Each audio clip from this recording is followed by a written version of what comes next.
Hello, I'm Aaron Brooker. I'm a PhD student at Michigan State University, and today I'm going to talk about interseeding cover crops in corn in Michigan and some of the work we've been doing for the last 4 seasons now, and been working with this with Dr. Karen Renner, Christy Sprague, and Lisa Tiemann, and show some of the data that we've had. So we want to look at interseeding cover crops in corn, and the reason for this is that after corn harvest in Michigan, it's either too wet or too cold to establish very many different cover crops.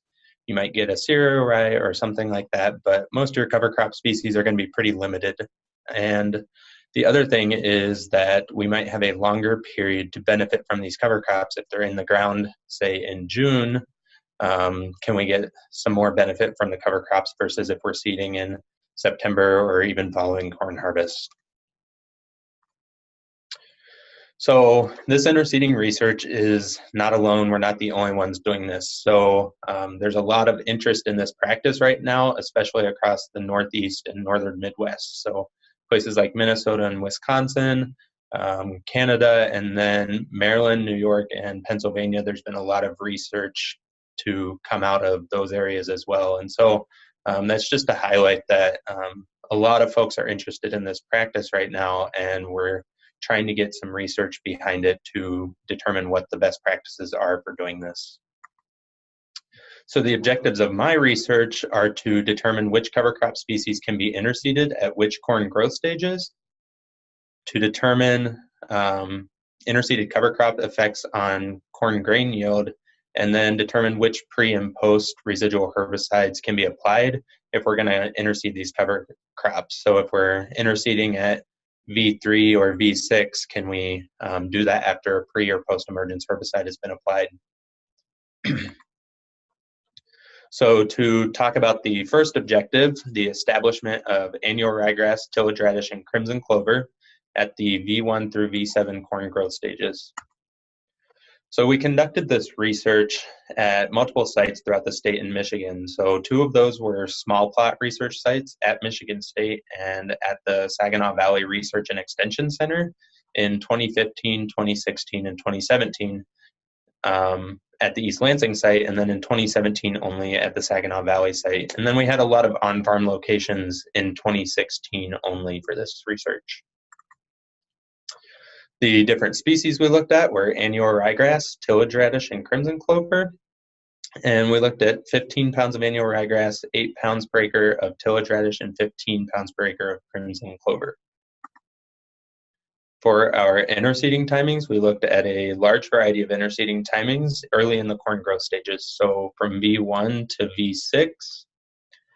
And we also applied glyphosate following or right before we interseeded each of these cover crops. And so we would go through the corn, apply glyphosate, and then anytime after that, we would go in and interseed, and this was done at each interseeding timing. And we also looked at the V7 and some later timings too, but I'm going to be focusing mostly on these V1 through V7 timings. To give you a look at what some of the cover crop interseeders look like that we've been working with. So we're broadcast interseeding because farmers want to cover more acreage with this practice, or at least some of the farmers in Michigan. And there's a lot of research on drilled interseeding in places like Pennsylvania or Wisconsin or some of the other states. But what if a farmer wants to cover more acreage with a faster moving piece of equipment, or a piece of equipment that can cover a lot more acreage?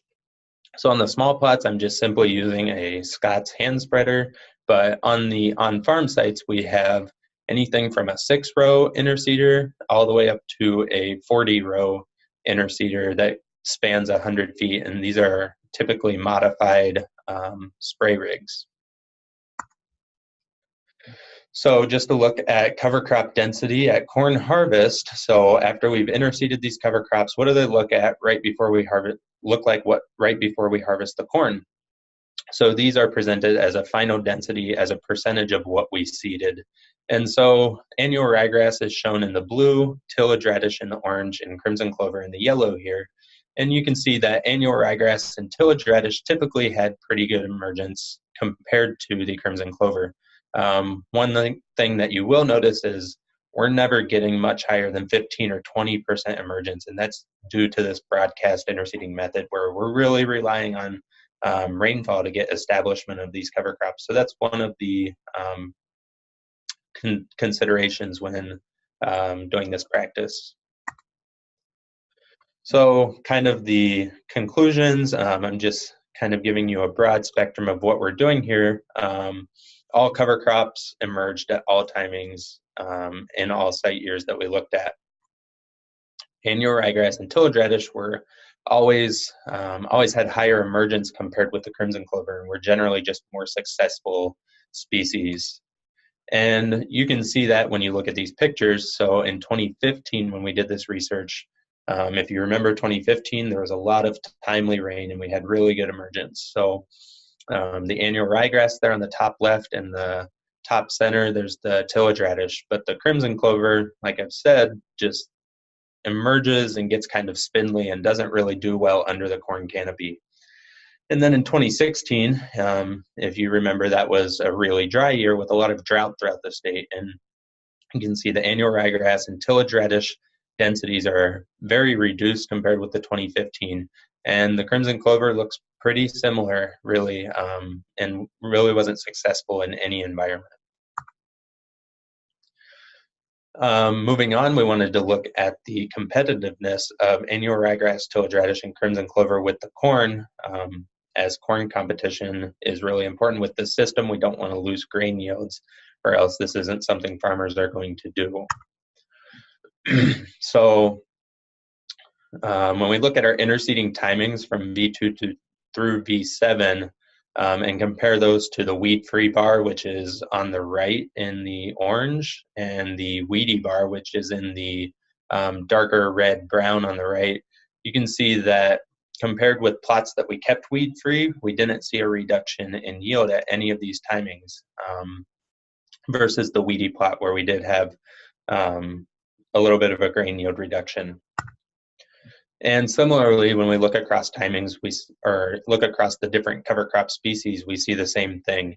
And so annual ryegrass, tillage radish, and crimson clover all yielded similarly to the weed-free plots compared with that weedy control plot. So next we wanted to know if we can get these interseeded cover crops in there and they're not affecting the corn, what about our weed control and how are these impacting weeds? So what pre and post herbicides can we use, and more importantly, what residual herbicides can we use when interseeding cover crops? So this was data from 2015, and you can see from left to right there we had the weedy plots and then the weed-free plots on the right, and then our V1 through V6 interseeding timings there in the middle. And the V1 interseeding timing that year actually yielded similarly to the plots that had weeds in them. And so looking at those plots, that's not because we had a lot more annual ryegrass or that the corn was too small. That's simply because we're getting a secondary weed flush after we're going in with that glyphosate. And so the weeds are being similarly competitive as a weedy control plot. So this just demonstrates the importance of maybe having a residual down or just general weed control practices when interseeding cover crops. And so the interseeding rates we looked at with this, we looked at a much broader range of species and added cereal rye, dwarf Essex rape, and red clover into the mix as well. For the herbicides that we used, we tried to capture just about any product that a farmer could use in the state, barring just a couple, but really tried to get most of the pre and post herbicides that we're using. And the site of action column, there, the third column, those colors represent the colors that are used by the Take Action on Weeds poster that Dr. Christy Sprague has been instrumental in developing, and just makes us more aware of the site of action that we're using for resistance management. And I'll be using those colors throughout this portion of the presentation. But first, looking at annual ryegrass tolerance to pre-herbicides, you can see that at both the V6 and the V3 interseeding timings, Stinger, Atrazine, Sharpen, and the group 27s, BIR, Balance Flex, and Callisto were all safe to apply when interseeding annual ryegrass. And you could see there that the group 15 herbicides, Harness, Outlook, Zidua, and Dotu Magnum, those herbicides that we expect to have higher grass activity were not safe to use. Looking at annual ryegrass tolerance to post-emergence herbicides, we had somewhat similar in terms of our active ingredients and our sites of action. So atrazine, Bucktrill, and Callisto were all safe to use.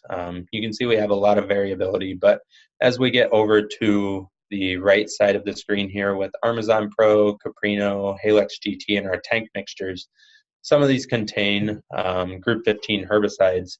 And similarly with Warrant, again with annual ryegrass, the group 15 herbicides are just not safe to use it, coming in later with that.